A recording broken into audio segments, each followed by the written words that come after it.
Over the years, I've accumulated a lot of pedals. And the reason is that I have a YouTube channel. Companies send me pedals in exchange for videos. And there are some pedals that I bought myself, other pedals I've traded for. And the goal has always been to try and educate people on the differences between a cheap, mass-produced and boutique version of a certain circuit. In the middle of that, I never bothered to ask myself, what do I want? Which one do I like? I can't keep everything. Some would say that's a nice problem to have. Yeah, maybe if you can sell it. And right now things aren't selling too good pretty much worldwide. A lot of musicians are more careful with their finances. And I'm trying to do the same thing. Now, there's a few things that I'm trying to keep in mind here, because the philosophy of just getting rid of stuff and regretting it later and having to rebuy it 4 or 5 times, I've been there, I've done that. I think it's fucking stupid and I want to avoid this. So I've held on to the pedals as long as I could, but now I feel the need to clear out a lot of shit and just keep the best examples for me of specific circuits. I've done this with the Blues Driver. I've done this with the Klon style pedals. Right now, today, I'm doing this with the Super Fuzz. Now, I have a few versions. I have the Flattley Poison Ivy, which is a great example of that circuit. Simple 2 knobs. I also have the very revered and cult classic SF300, which is, you know, very cheap enclosure, but these things can be had for not a whole lot of money, and they sound fantastic. Great sounding pedal. I also have the much coveted FZ2 by Boss. Great pedal. If you're to shoot out the both of them, which I've done, I'm gonna link that in the cards over there. I've done a shootout between the both of them, and the differences, I mean, they're minute. It's not a huge difference. I think the biggest difference is when you get to fuzz number 2 on both of them, that's where you start to hear a difference. But if you're on fuzz 1, there's barely any audible difference. They're both great pedals, but this one here, obviously more reliable, sells for more money on the used market, a little less available if you look at how much are out there and what the going prices are on the used market. And then there is the totally wicked audio Wahxidizer, which is the same circuit, but they've improved it. So it's an octave fuzz, but it has like a filter and wah function. So if you put an expression pedal, I believe here, you can get this to sound like a wah. You can control the cue of that filter, and sincerely, like, this is just absolutely insane. Like, this is a great example. And for right now, I can tell you that I'm going into this with a penchant for this one. So I'm leaning more towards this guy. It's absolutely sturdy. It's a great sounding pedal. Like, I've had a bit of an issue with the whole Super Fuzz thing because it's a bit of an acquired taste, but this guy here sold me on this. But now I need to figure out, do I want to keep this one and sell the others, or is this guy, will it suffice? Is it enough for me? I don't know. Very hard for me to tell, but I have quite a few examples. I even have a Frederic Effects Very Unpleasant Companion. I think that's what it's called. It looks like a black slice of cheese. I have it in there too. I might include it in this shootout because I need to make a decision. So I have multiple examples by multiple companies of the same circuit, and I can't keep all of them. It doesn't make any sense. So the point of this video is to see which one to me stands out, but at the same time, for you hearing them back to back, you might spot something in there that you're like, you know what, this makes sense to me. Whatever this sells for, I think it's like 20 bucks that I paid for it on Amazon. Maybe that's the one. You're like, I don't really care for the circuit, but I want to have an example of it in my collection. Maybe that's the one you want to go for. Or maybe you're willing to pay whatever. I think these are going for $250 or thereabouts used. Maybe that's what you want, but we'll see. I don't have an opinion yet, but I'm going to let you know at the very end what I decide to go with. I'm going to be using the wiretap, so it's going to be a single performance that I just press play, adjust the pedals, and go to town.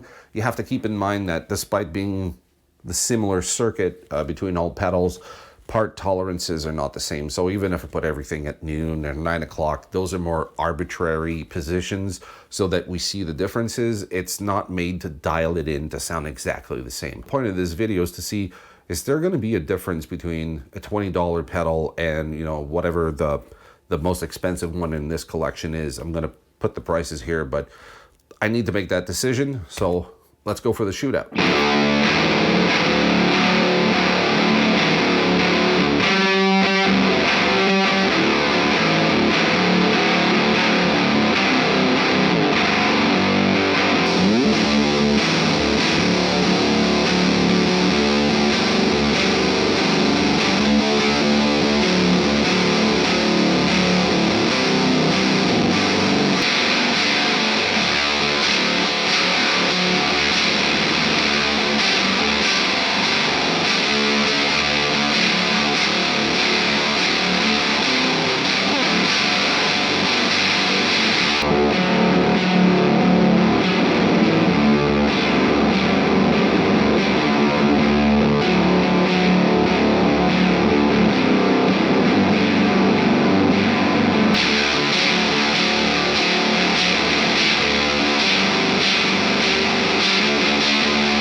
So what is my opinion so far? This is a tough one because they all sound good, in my opinion. The Hyper Fuzz from Boss has a little less low end than some of the other examples, which I think will lend itself better into being able to use it with different amplifiers and different guitars. So it's not as bass heavy as some of the other examples. The SF300 from Behringer, I mean, come on.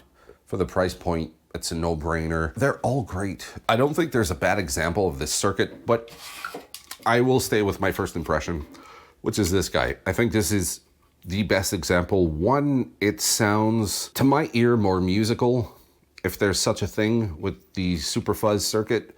But to me, it sounds more musical. And then there's all the filtering that I think is just absolutely insane with this pedal. And yeah, that's the one I'm gonna go with. It's a bit of a no-brainer.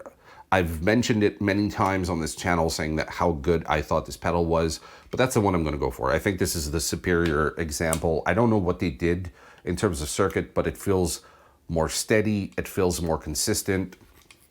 The sound to me is more pleasing no matter what amp I use it with. I don't feel like I have to roll the tone as much just to get rid of some of the edge that you get with Fuzz #1. And it's just a great pedal. So this is an example of where I think, depending on your taste, when you go for a certain circuit, sometimes cheap stuff will do, and other times it's okay, but it's not spectacular. This is, to me, spectacular. So this is the one I go for. Did you have a favorite in the ones that were in the shootout? And what do you think of the approach? Do you think that you would go for cheaper and sell the more expensive ones and just stay with cheap pedals? Or would you go for like the holy grail pedals, the ones that, you know, everyone wants and you want it too, and that's where you make your final decision? You go, no, I want this guy because it's rare, not everyone has it, and I can afford to buy it. What's your philosophy when it comes to pedals, buying and selling? I'd like to hear it. Let me know in the comments, and I will make sure to respond to all the comments that are on this video. And if you enjoyed this video, click over here. There are more just like it. So I'll see you in the next one. Cheers.